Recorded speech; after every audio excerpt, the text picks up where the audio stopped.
Hello student, welcome to my YouTube channel. आज हम class 10 का बायोलॉजी का एक्सरसाइज 9 आनुवांशिकता तथा जैव विकास की वीडियो नंबर 3 की बात कर रहे हैं।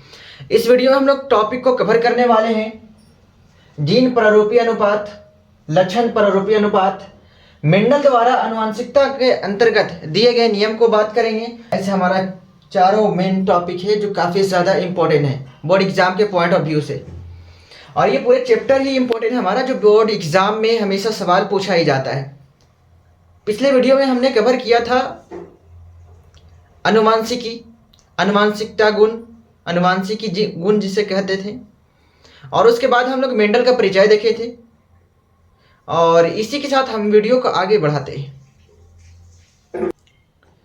तो हमारा फर्स्ट टॉपिक है जीन प्रारूप, और ये इसे हम इंग्लिश में कहते हैं जीनोटाइप। ये 2 मार्क्स का सवाल पूछा जा सकता है, इसलिए ये इंपॉर्टेंट है। जीनोटाइप होता क्या है? किसी जीव की जीनी संरचना को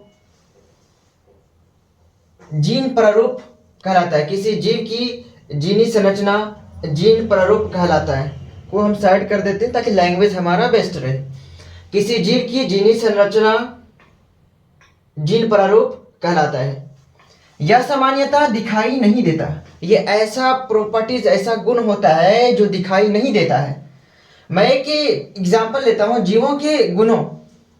हम जीवों का कुछ गुण होता है, शारीरिक गठन, लंबाई, त्वचा एवं बालों का रंग इत्यादि एटसेट्रा। ऐसे कई हमारे में गुण होता है, और ये इन सभी गुणों का निर्धारण उनके जीन प्रारूप के कारण ही होता है।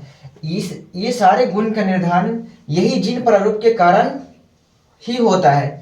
और इसके गुणों की नींव का निर्धारण, मतलब ये जो सारे जो गुण है एक इंसान में, इन सभी, एक इंसान या हो एक जीव हो, इन सभी गुणों का निर्धारण का नींव कहाँ से हुआ? नींव, इसके गुणों की नींव का निर्धारण जनकों, माता पिता के जनकों में आ जाएगा, जनकों के युग्मकों के समय ही हो जाता है। मतलब कि कोई भी अगर चाहे इंसान की बात करें, इंसान जो बनता है एक मेल और एक फीमेल के युग्मक के मिलने से ही बनता है। तो यहाँ पर बोला जाता है कि अगर दोनों युग्मक मिल जाता है, दोनों युग्मक के मिलने के समय ही ये सारे गुण का निर्धारण होना स्टार्ट हो जाता है। और ये खास बात इस जीन प्रारूप का ये है कि ये दिखाई नहीं देता है। दोनों को हम एक चीज में समझाएंगे। एक और टॉपिक है लक्षण प्रारूप, जिसे हम इंग्लिश में कहते हैं फेनोटाइप।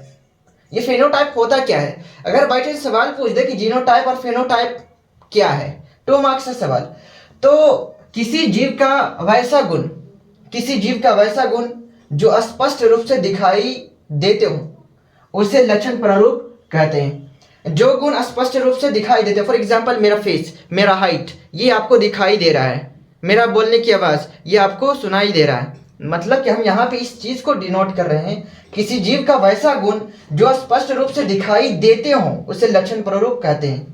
जैसे चाहे रंग हो, रूप हो, चाहे आकार हो।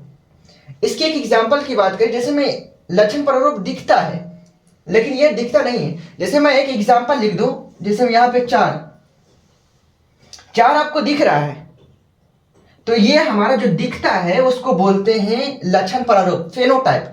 लेकिन 4 जो बना है वो कैसे बना वो हमको नहीं दिख रहा है, लेकिन जो दिख रहा है उसको सिर्फ हम बोल रहे हैं जीनोटाइप। मतलब कि ये जो है हमारा वो जीनोटाइप हो गया। लेकिन 4 कैसे बना है क्या पता है? 2 + 2 के मेल से बना है, या फिर 2 × 2 के मेल से बना है, या फिर 2 +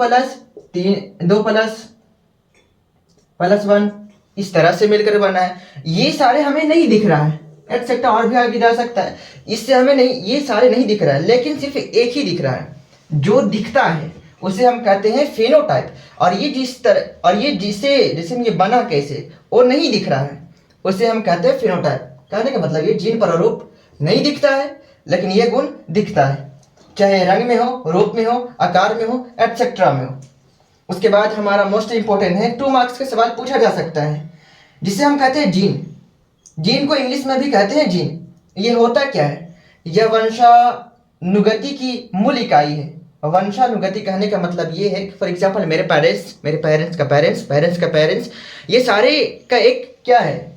वंशानुगति की मूल इकाई है, जिसके द्वारा एक पीढ़ी से लक्षण दूसरी पीढ़ी में जाता है, जिसके द्वारा एक पीढ़ी से लक्षण दूसरे पीढ़ी में जाता है। किसके द्वारा? जीन के द्वारा ही।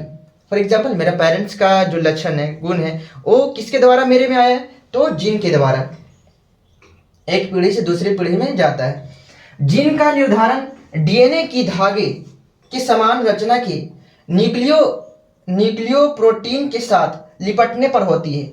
और ये जो जीन है, इसका जो निर्माण होता है डीएनए की धागे, सपोज दैट ये आपका धागा होता है, डीएनए की धागे, लेकिन यहाँ पे धागे आपका टू फॉर्म में हो सकते हैं। और यहाँ पे बोला है जीन का निर्माण डीएनए की धागे की समान रचना के न्यूक्लियोप्रोटीन के साथ लिपटने से होता है। यहाँ पे आपका न्यूक्लियोप्रोटीन समथिंग इस तरह से आप मान लो, इस तरह से होगा और इस तरह से लिपटने के कारण होता है।